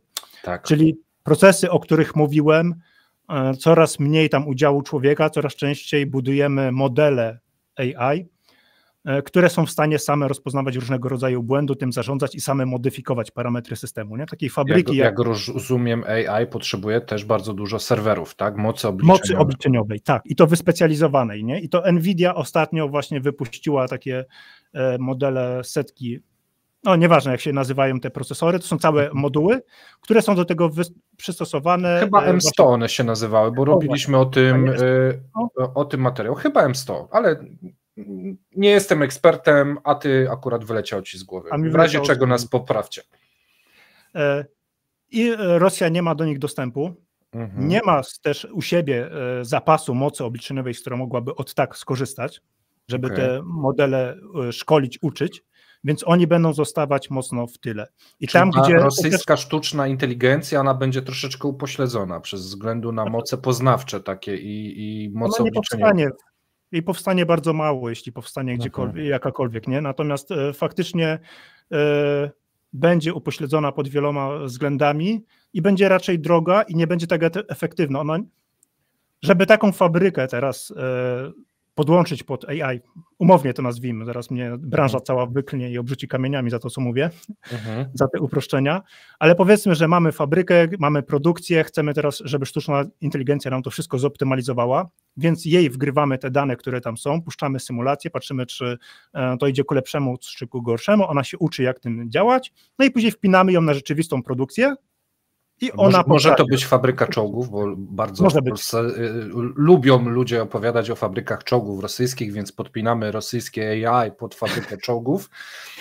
Ciężko będzie, bo to jest wszystko ręcznie robione. To co, Wania dostanie prądem, że za wolno pracuje? Albo w toalecie za długo był, tak? To od razu będziemy... No wiesz, no akurat AI rosyjskie może na tyle będzie miało sprawne moce obliczeniowe, że będzie obliczało, ile kto siedzi w toalecie. Mówiąc sobie pół żartem, pół serio. No, Sasza zrobi, nie? On ma karteczkę i odhacza i ty na front, ty wracaj na taśmę. Okay. Ale to jest duże uproszczenie, bo AI w chwili obecnej zastosowań tego jest naprawdę bardzo dużo i Rosja zostanie w tyle. Tylko Rosja słynie z tego, że kradnie, nie? Dałem wam jeden przykład, jest wiele innych rzeczy. Jeżeli chodzi o tworzenie oprogramowania, to jeżeli chcemy tworzyć własne oprogramowanie, to często nie jest tak, że ktoś zaczyna od zera pisać, tylko wyszukuje czegoś, co jest na rynku dostępne w licencji na przykład w otwartej licencji. Czyli ty płacisz fundacji, która tym zarządza, jakieś grosze, czasami nawet nie musisz płacić i możesz z tego korzystać i już budować na tym swoje rozwiązania. Więc są takie przykłady, co jest tym Unix, Linux chyba open jest takim open source'em, nie? Tak. Zresztą iPhony mają oprogramowanie, które ewoluowało z Linuxów, nie? Tam się tak to odbyło, nie pisali do końca od zera. Android też jest pochodną Linuxa. Tak, jakbyśmy takie drzewo genealogiczne odtworzyli, że my, małpy i tak dalej, i aż do tej tam bakterii w morzu, tak samo te systemy właśnie Android, ten OS też mają wspólnego przodka, nie? Tak. No i jeżeli Rosjanie będą chcieli przejść na właśnie takie własne rozwiązania, to w wielu branżach może im się to udać z tego powodu, że wezmą z rynku takie dostępne oprogramowanie i nie zapłacą, bo kto im zabroni. Wezmą, zmodyfikują w taki sposób, że już ciężko będzie powiedzieć, że to jest właśnie to oprogramowanie i nikt ich nie będzie ścigał, bo gdzie, a jak już będzie możliwość ich ścigania, to już to będzie tak różne, że faktycznie wszyscy machną na to ręką, albo wezmą w ogóle, ukradną oprogramowanie z różnych firm, nie? I tutaj znowu byśmy musieli opowiadać o firmach, o jakichś scenariuszach szpiegowskich, ale to się dzieje. Ale tu nie chodzi o, że ukradnie klucz do pakietu Office, czy coś takiego, jak to miało miejsce. Kod źródłowy, nie? Tak jak z grami. Najczęściej, nie wiem, na ile się interesujesz, ale w grach ostatnio często słyszymy, że ktoś właśnie wykradł jakieś oprogramowanie, jakieś gry, nie? Treści gry. Kod źródłowy do gry.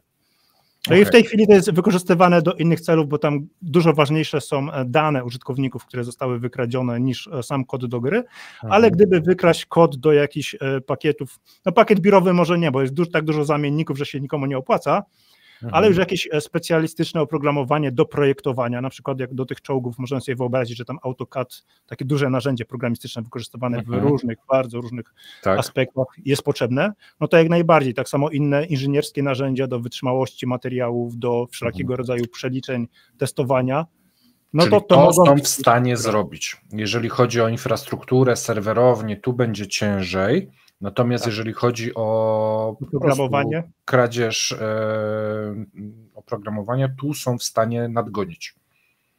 No są, o ile będą skuteczni, a są bardzo skuteczni w taki sposób, że może tam, gdzie nie informatycznie, to jednak to jest Rosja, długa historia inwigilacji na całym świecie, szukania na świecie i wykradania różnych danych, więc metody mają zarąbiście rozpracowane, mają ludzi, którzy się na tym znają i to są w stanie wykorzystać, bo najłatwiej tego typu rzeczy wykraść przez ludzi. I to może, jeżeli mamy czas, to powiem drugą anegdotę, ale teraz związaną z Chinami.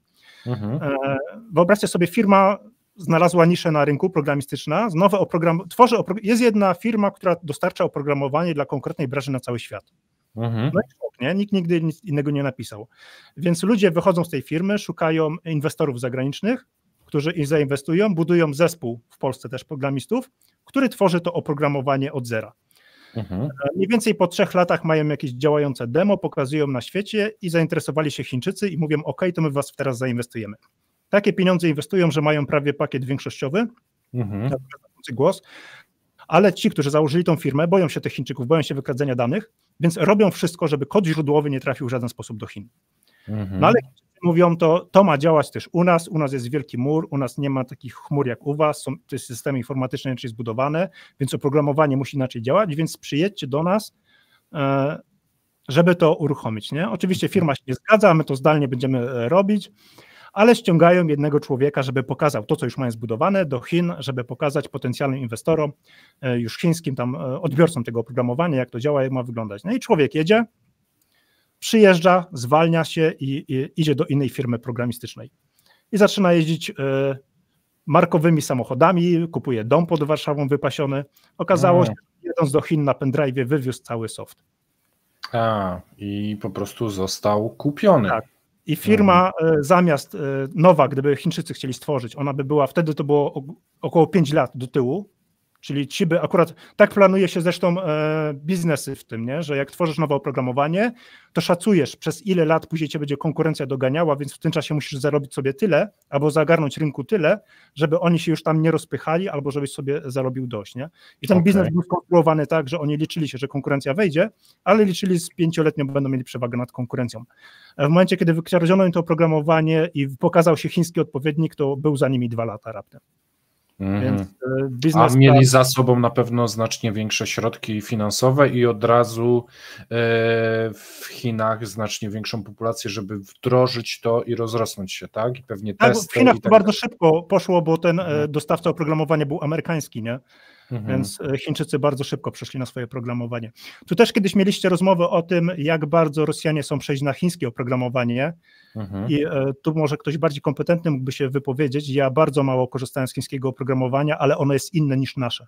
To jest inna kultura, inny interfejs inaczej zbudowany, inne potrzeby użytkownika, inna estetyka i mi jako już staremu facetowi ciężko było się na to przestawić.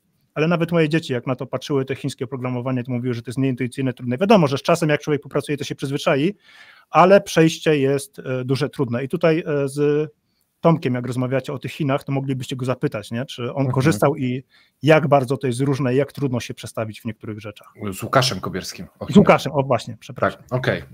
Dobra, to jest ciekawe, bo można by to poruszyć. Natomiast powiedziałeś coś, co mi znowu podsunęło pytanie. 5 lat przed konkurencją, jak jesteś. Rozumiem, że teraz Rosjanie, jeżeli będą zamknięci w tym swoim własnym bagienku i będą tworzyli jakiś soft tylko dostępny na chiński rynek, na rosyjski rynek, bez względu czy on będzie działał dobrze, gorzej i tak dalej, ale powiedzmy coś uruchomią, to i ta sytuacja potrwa z 5 lat.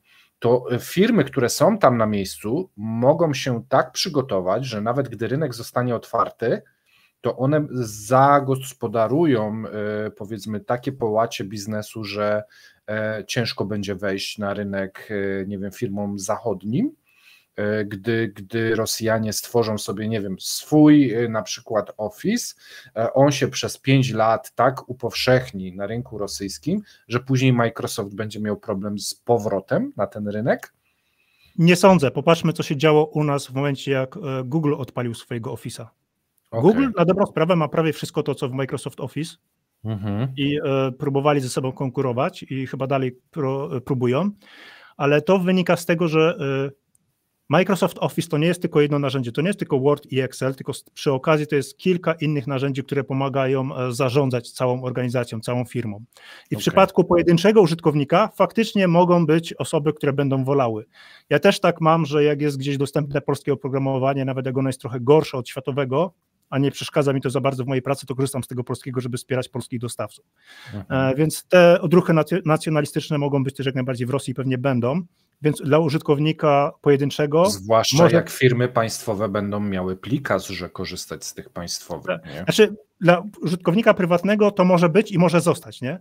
Firmy państwowe jakby dostaną plikas, mogą przejść, pewnie będą go obchodzić, bo pytanie, jak szczelny będzie ten rosyjski firewall, który powstaje, to zresztą ostatnia awaria, która tam była, jest informacja, że to związało się z tym, że oni testowali przepięcie DNS-ów.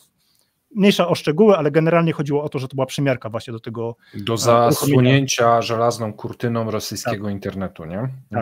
Tak. Tutaj z tego, co przecieki branżowe są, to od Chińczyków bardzo dużo know-how czerpią w tym zakresie i nie ma małe pieniądze też podobno za to Chińczykom płacą, więc to jest bardzo ciekawe.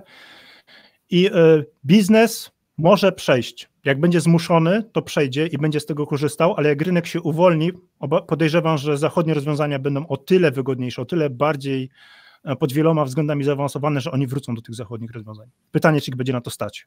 Okej, to teraz tak podsumowując, z tego co zrozumiałem, to sektor IT w Rosji czeka tak jak sektor, nie wiem, produkcyjny, spora prymitywizacja, mniejsza wydajność, większa ilość usterek, narażenie większe na jakiegoś rodzaju włamania, na utratę danych, no i problemy też infrastrukturalne, czyli braki serwerowni, braki mocy obliczeniowej i no, niedostępność AI, która będzie się rozwijała prawie wszędzie na świecie, a Rosja będzie zostawała w tyle. Tak można by było podsumować to, co dzisiaj omawialiśmy? Tak, w dużej mierze tak.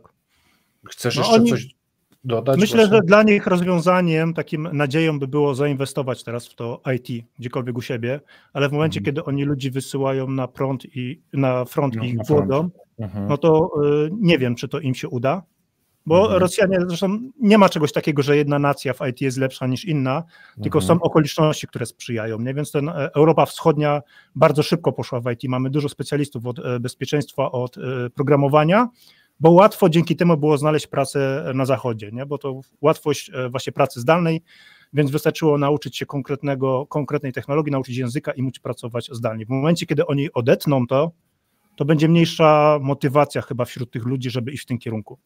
Bo jak nie będą odcięci od świata, nie będą mogli tego zrobić, to raczej będą patrzeć chyba w stronę Chin. I to też jest ciekawe i wtedy będą musieli się uczyć i szkolić na zupełnie inną infrastrukturę, tak jak powiedziałeś. Tak. To jest też coś, języka, nie? Inny język programowania, ale to jest inny język programowania, czy... Nie, język rozmowy. Oni będą musieli rozmawiać z pracodawcą chińskim, po chińsku, bo przecież Chińczyk nie będzie z nimi po angielsku rozmawiał, nie? No to rosyjscy młodzi adepci sztuki informatycznej czekają was trudne lata. Uciekajcie, jeśli możecie. Bo trzeba będzie się mocno przestawić. Słuchaj, Przemek, świetna rozmowa, dowiedziałem się mnóstwo rzeczy. Bardzo Ci dziękuję, że to opowiedziałeś w taki prosty, wydaje mi się, i zrozumiały sposób. Drodzy widzowie, jeżeli Wam się też podobało, jeżeli macie jakieś pytania, no to oczywiście piszcie je w komentarzach.